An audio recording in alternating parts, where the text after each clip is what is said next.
History tells the story of the world and of our lives. Sometimes that history goes bump in the night.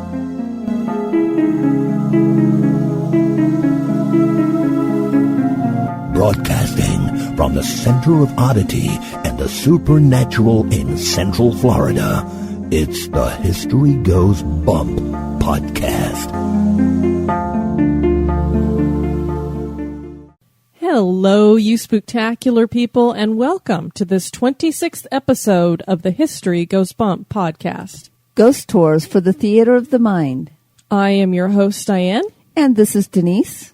And today, we're going to talk about Grace Dieu Priory. This is an ancient structure that is now just basically a ruin found in Leicestershire, England. We're looking forward to sharing the history about this place with you, and also the elaborate hauntings that have taken place here. There is a lot of eyewitness accounts. But before we get into that, we do want to point you over to our website, which you can find at historygoesbump.com. There you'll find tabs that will take you to the blog, our emporium. We have archives of our past shows. The most recent 10 shows is on the front page. We also have an events page, contact page, and along the left-hand side of the front page are a lot of links to the different social networking places that you can find us at. You can subscribe to the newsletter over there as well. And if you are so inclined, donate to the show to help us with our overhead, which we would greatly appreciate. And of course, if we reach $100 in a month, we run a contest. So we already had one contest go, so we're looking forward to having another one. And of course, we're always looking for your ideas, comments, and just communication from you. So if you'd like to communicate with us,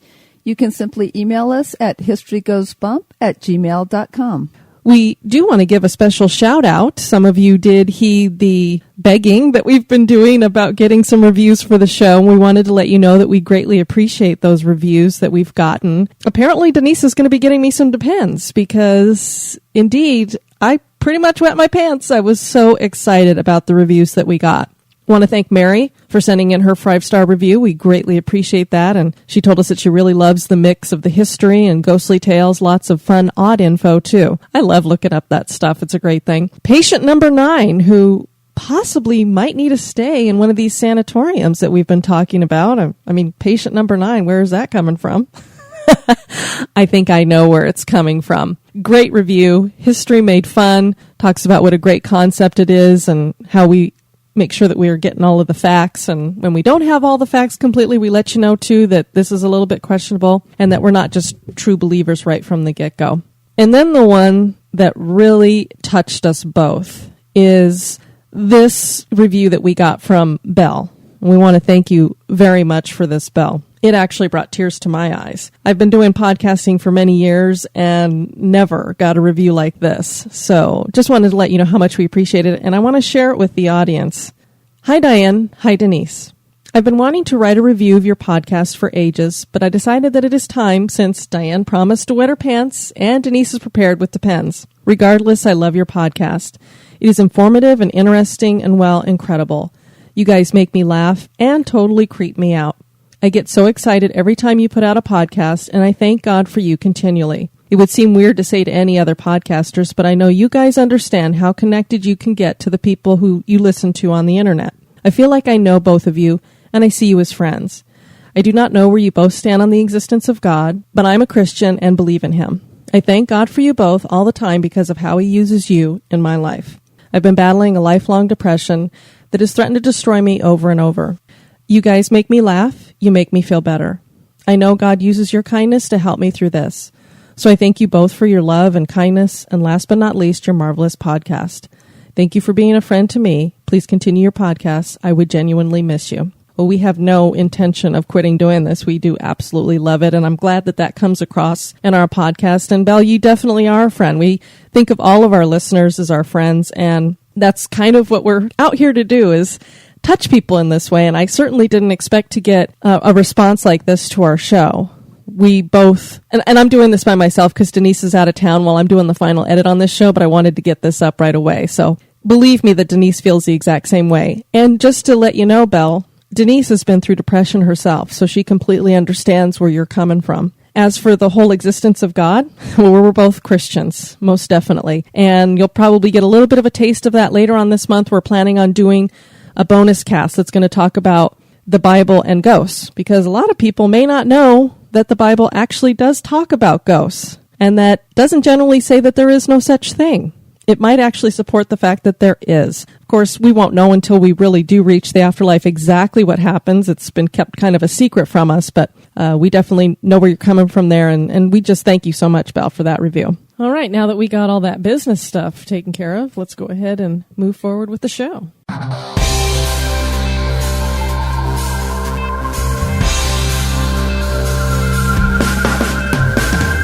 If you would like to support the show, please visit our Patreon page at patreon.com/History Goes Bump. Or perhaps you just want to make a one-time donation.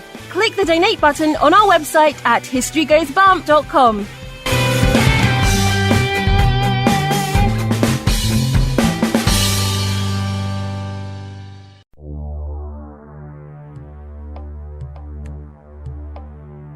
Welcome to this moment in Oddity History.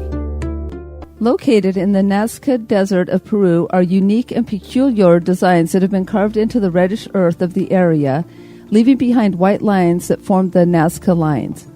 The lines consist of 4 to 6 inch deep trenches and form geoglyphs that resemble animals, trees, flowers, and humans, while other lines are geometric shapes or just simple straight lines. It is believed that the Nazca culture created the geoglyphs between 400 and 650 AD. Many of the designs are quite complex, and they are so large that they can only be seen from high above on either the foothills or in the sky, leading many to wonder how an indigenous people were able to create the lines. Were these people far more advanced than we think, and they were able to fly? Did UFOs have something to do with their creation? Others wonder the purpose of the designs. Some scholars believe that they have religious or spiritual significance. Were the geoglyphs made for the Nazca people's sky gods? In 1985, archaeologist Johann Reinhard hypothesized that the Nazca lines were sacred pathways to places of worship. Other scientists believe the symbols are reverse constellations. No one knows for sure the purpose of the lines or how they were made, leading the Nazca lines to be grouped in with other mysteries of the world. The Nazca lines are not only mysterious, but they are rather odd.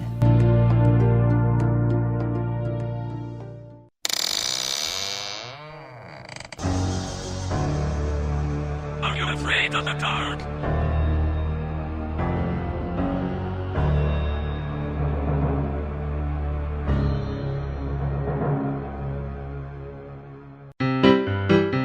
This day in history. On this day, February 7th, in 1894, the Western Federation of Miners begins a strike in the city of Cripple Creek in Colorado. The price of silver had crashed in 1893, and this launched the Panic of 1893. But gold still held much value, and gold is what they were mining in Cripple Creek. Miners flooded the area after silver crashed, and over 150 mines were opened. Labor was easy to come by, so mine owners took advantage. They worked the miners for long hours and offered no extra pay. When the miners complained, the greedy mine owners gave them an insulting offer. They would go back to 8-hour workdays, but miners would lose 50 cents a day. This would take their pay down to $2.50 a day. The miners went on strike. These were the days when strikes consisted of more than walking or standing with signs in front of a place of business. Strikes got dangerous and deadly. The mine owners raised a private army, and the miners armed themselves in return. The miners even built a fort. Attacks were in the form of fires and dynamite explosions. The state militia entered the conflict in June and took the side of the miners, and the situation was tamped down. This was a major victory for the labor movement, and the Western Federation of Miners became very powerful.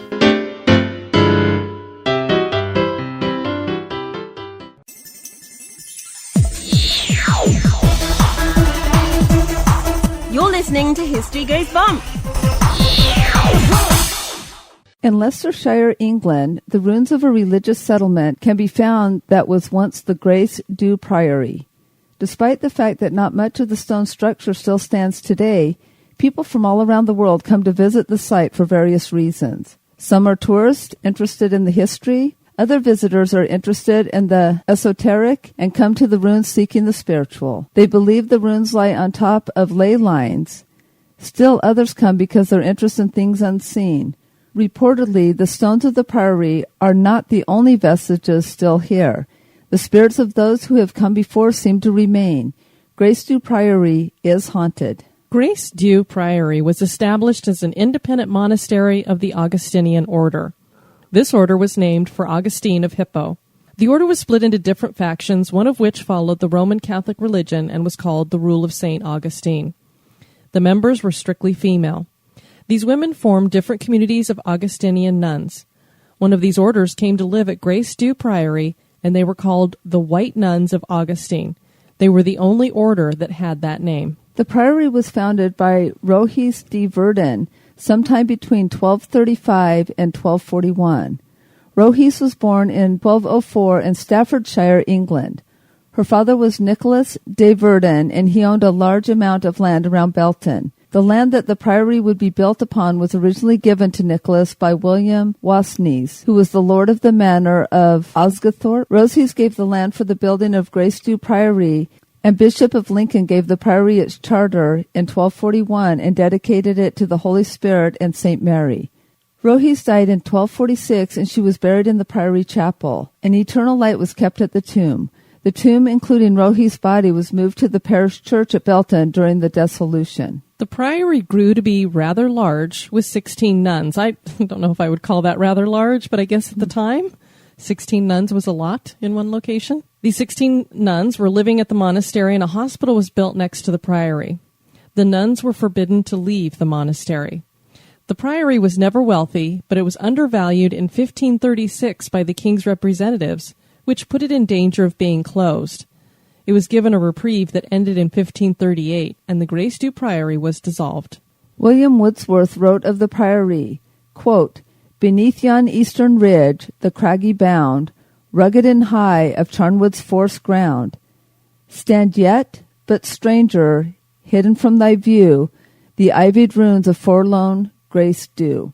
Ernst a religious house, which day and night with hymns resounded and the chanted rite." End quote. John Beaumont bought the property in 1539 and converted the monastery into a home, which stayed in his family until 1684. Sir Ambrose Phillips bought the home, and within a short time he had pulled down most of the buildings. The site passed down through the Phillips family, and in 1833 a descendant named Ambrose de Lisley built a home 300 yards from the priory ruins. Grace Dieu Manor stayed in the family until 1964, when the home became a Catholic school. And a lot of people, when they would go to the ruins, didn't know where the priory ended and the homes began, because walls were torn down and this house was built. So it's hard when archaeologists go out there, because they're like, what in the world? Yeah, they're not sure what's new and what's old and what's part. What belonged to where. In 1996, the Grace Dieu Priory Trust was formed by a group of people who wanted to conserve the ruins of the site. The Romician Order owns the property and has leased the area to the trust. Architects were brought in to solidify the structure and make it safe for visitors. The site is now open for public touring as well as ghost walks. Grace Dieu Priory is situated near the Thringstone Fault, named for the nearby village of Thringstone. The geological fracture in the earth is below the ground. There's a theory that the crack in the earth somehow interferes with the electromagnetic field, and thus EMF detectors are affected, and people sometimes get that weird feeling. There are traces nearby of what appears to be a worship area for pagan practices. In particular, there is a standing stone. Standing stones are part of the pagan practice of setting up a type of pillar to worship before. Archaeologists believe that the only remaining standing stone is part of a circle of 14 that had once existed here. The Catholic Church liked to build their structures over pagan sites, so is this perhaps why this particular spot was picked for the priory? It is claimed that a ripple of energy lies below the surface as well, leading some to claim the priory is located above or near ley lines. A ley line is a point where several historical, spiritual, or other structures are located near each other. For example, Stonehenge and the Great Pyramid are supposedly on ley lines. Ley lines are mystical and work much in the same way as feng shui is supposed to work, guiding energy in certain directions.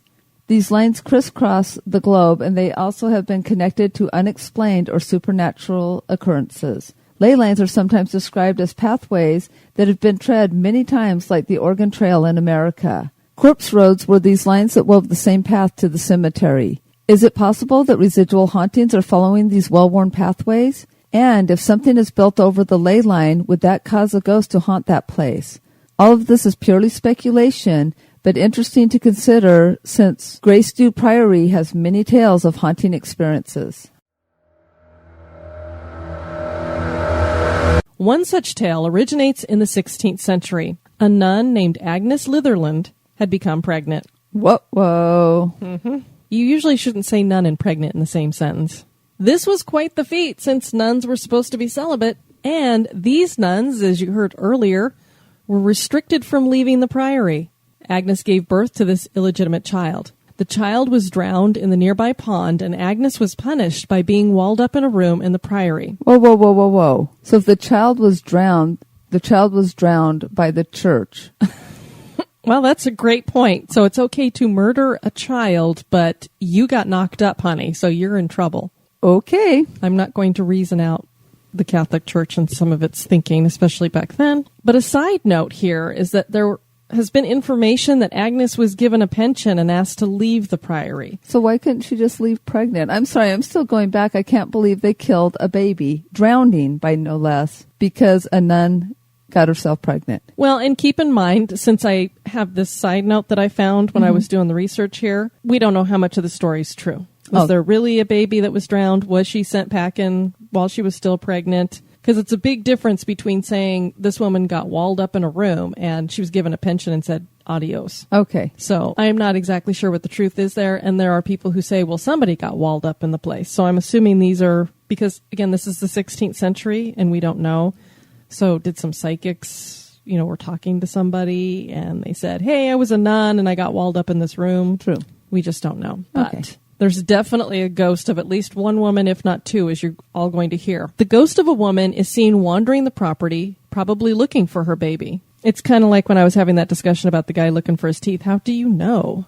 Do you ask and they tell you, I'm looking for my baby? Have you seen her? And how do they know she's not looking for if it's true story, the killers of her baby? Because those are the ones I'd be going after and they would be pain. And there's a story time that maybe she's looking for her lost lover, too, because somebody got her knocked up.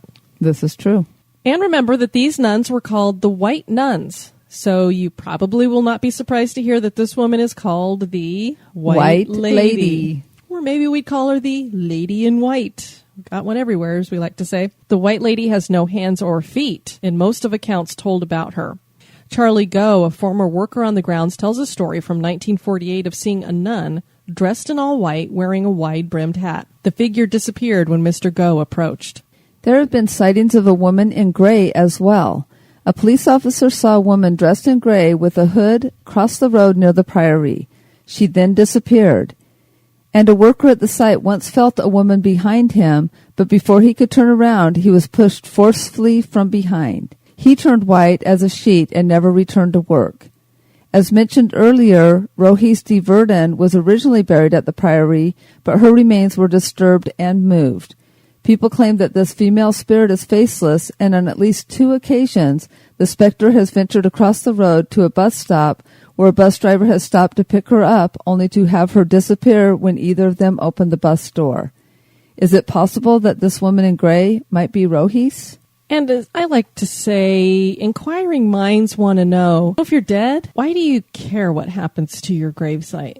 We hear a lot about hauntings is because a grave was desecrated or a burial was disturbed. If you're dead, why do you care? I'm wondering if it would be more recent, because it's only been recently where we've become more okay with different types of burials like cremation, having ashes thrown to sea, where before cemeteries, gravestones, all of that were so important, and you had to be in the family side. And so I wonder if it's just some of that it's more point. sacred back then than it is necessarily now. It's a good point. My other question is, these women are from the 16th century, so why are they looking to get on a bus? I mean, do you know what that is? Or I don't know. That's a really good point. Why are they stopping for the bus? Do you even know what that is? Or they would have no idea what a bus is from the 16th century. I mean, I've always wondered, and we'll never know, or at least we won't know till we cross over to the beyond the veil. Do you get more knowledge when you're over there about this stuff because you're watching it happen, and so then you're like, oh yeah, well now I know what a car is, and is this just stuff that happens through experience? You figure it out, or maybe it's a newer ghost, although I don't see her wearing parachute pants. I was just about to say, why don't they change their dress? You could get out of that nun's habit and put on parachute pants. It would be fabulous. We're still looking for our parachute pants ghost, but only Diane, not me. I would not tempt the spirits. That would be incredibly terrifying, so maybe not. Ice baby. Then we'd have the ice baby ghost. No offense to him. I'm not wishing death. I'm just saying somebody who maybe is mimicking. Yeah, I have the song. Horrible visions of Vanilla Ice and parachute pants as a ghost. No. The sightings of either of these female-looking spirits are numerous. In 1990, the Lee family drove past the Grace Dieu Priory and saw a bright light coming from the bus shelter. As they got closer, they saw that it was a woman with no facial features and no hands or feet hovering above the ground. In 1961, a police officer was walking his dog near the site and saw a figure dressed in a white hooded robe near the railway. The dog's hackles were raised and it growled. Vince Bell was riding his motorcycle to work in 1986 and saw a woman dressed in a white robe cross the road near the priory. Diane, in your research, was there anything about possibly any of the women, any of the nuns having their hands or their feet like chopped off, or maybe some, because several times our research has come across that the apparition had no hands and no feet. A lot of these sightings say they could not see any facial features and no hands and feet, which is rather bizarre to me. The only thing I can think of is, since this is a hooded figure, that maybe the robe is covering the hands and feet, and you're not seeing that. But I don't know for sure. So that's just a guess. I'm trying to think, a lot of the time when nuns, it seems like, would be walking around, their dresses would be long enough that they would go all the way to the ground. And I know a lot of them would tuck their hands into their shirts or their shirt sleeves. So I'm wondering if that's what's happening here, is they're just tucking those away. So it's not as if they were, hands and feet were cut off or something, if that's what you're wondering. Well, but the thing is like you and I, if we see a picture, we automatically know that's where the hands and feet are, is under the robes. But they're specifically saying they had no hands and no feet. That's a good point. So there had to have been something that was a little different about it. And it doesn't explain no facial features. Is that just because the hood is down and so you can't make out facial features? Not sure. Great questions. Maybe we'll have to go over there and watch for the nun to be crossing the street. Ask her. Looking for white lady in. I'll be like, who are those two crazy chicks that are always sitting at that bus stop over by the Grace Dieu Priory? They're just hanging out there. Never get on the bus. They just sit at the bench. And I wonder, I would like to know what the bus shelter is built over, because that's a really weird place to haunt for 16th century ghosts. It really is bizarre because a lot of these sightings are along the road, crossing the road. What is that? Why is it? Was there something over there exactly? Stopping at the bus stop, seeing her at the bus stop, yeah. Stopped at, because I don't understand why it would stop to get on the bus anyway. And none of these prove it to be an intelligent haunting. So a lot of it could just be something residual. Right. Which would make sense of why it disappears when the bus driver stops. It doesn't want on the bus, so it doesn't need to know what a bus is. It's just haunting that location, which appears that it's waiting for the bus since the bus shelter is there now. The other thing that you just made me think about, look at us going down this rabbit hole, it always seems like when people see a full-bodied apparition, which is a true rarity when it comes to paranormal sightings, they disappear. It's like, bam, you see, you look away, you look back, and it's gone. Or here, he opens the door to let her on the bus, and she's gone. Get into a taxi, and she's gone. Something of that nature. It's always these ghosts are like gone the minute they're seen. So is it that their energy has been taken away? Is it that they weren't really trying to be visible, and they were like, oh crap, I've been seen? I'm wondering what the connection is there, that they just, it's not like you see an apparition for a really long period of time usually. I mean, sometimes that happens, but a lot of the time they're just gone, bam. Well, and we have, since we're in the rabbit hole, we might as well stay here for a minute. We've also talked about that it might necessarily not be a haunting, but kind of a veil that's between two dimensions. And so the veil might just kind of open a little bit and then go close. So it might not necessarily be because it's been seen, but it's just that glimpse opens and then closes before they can actually make contact with it too. That's interesting too, because we talk about there being that veil there. So it's almost like, did the veil go up and then it came back down, kind of like a stage, right, with the curtain coming down? Depending on which way you believe ghosts are, residual, veil is another dimension. Sure. So. Or are they stepping out of time and then back into another time? Because again, we don't even know that these are actual spirits. You might be seeing something that's been moving through time, projected, who knows? That's why I always look at when paranormal investigators say, we're going to get the answers. Good luck. I go, okay, if you think you're going to get the answers, good luck to you, because there's so many possibilities, and you'll never know, because most of this you can't prove. And the more questions I ask, the less answers I have. This is why I love science fiction and horror and fantasy, because that to me seems closer to real life than some of the stuff that other people are writing that's supposed to be everyday type life. Right. A vision of some sorts has been reported featuring a large group of men and women sitting at a table to eat together. The plates are made of metal. A young boy plays the flute. Companies of disembodied soldiers have been seen at the site as well. And similar to one of the tales that occurs at Australia's quarantine station, one group of investigators felt a warm breeze come through their group before the cold night air returned. Again, and we talked about this when we did the quarantine station, because that was one woman's, when she was writing about her experience going there on her blog, she said she knew that something had passed between her and the other people who were standing in the doorway, because they felt this intense, warm heat type spot go past them. And I thought, that is the first time I'd ever heard of that. And then here again, it happened again, where it was a warm breeze, which makes us ask, is the ambient temperature that much colder than what the ghost is? Or is it just another phenomenon? Because I've often wondered, I know they say that you get these cold sensations because the ghosts are pulling the energy out of the room. Again, I don't know why that would make it colder, but it almost seems like it should make it warmer, because they're pulling energy. They're using energy. So wouldn't they be creating heat? Because isn't that what energy does? It doesn't create an ice block. No, it definitely creates heat. And alls I know, not that I would ever tempt the spirits, but if I do have an encounter, I'd rather it be a warm one than a cold one. That's true. I'd rather have a warm hand on my cheek than an icy one.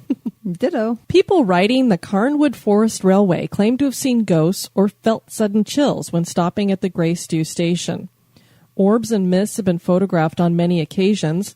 And up in the show notes today, we do have a couple of pictures that are from the official Grace Dieu Priory's website. And they show a pretty peculiar type of mist. Again, maybe somebody was smoking around the camera, but they're interesting to check out. So we invite you to check those out if you'd like. And we do have the link up in the show notes, so you can go over to the official website for more information about that. Is this site just another pile of rocks with historical significance? Are some of those people who once lived here still hanging around? Have other spirits from other events or times gathered here? Is Grace Dieu Priory haunted? That is for you to decide. I don't know. It sounds pretty compelling. There's a ton of people who have seen that lady in white or white lady. And I only put a few of the stories that people have shared about that. So there's even more than what we shared for this show. So this is something that has been seen time and time and time again.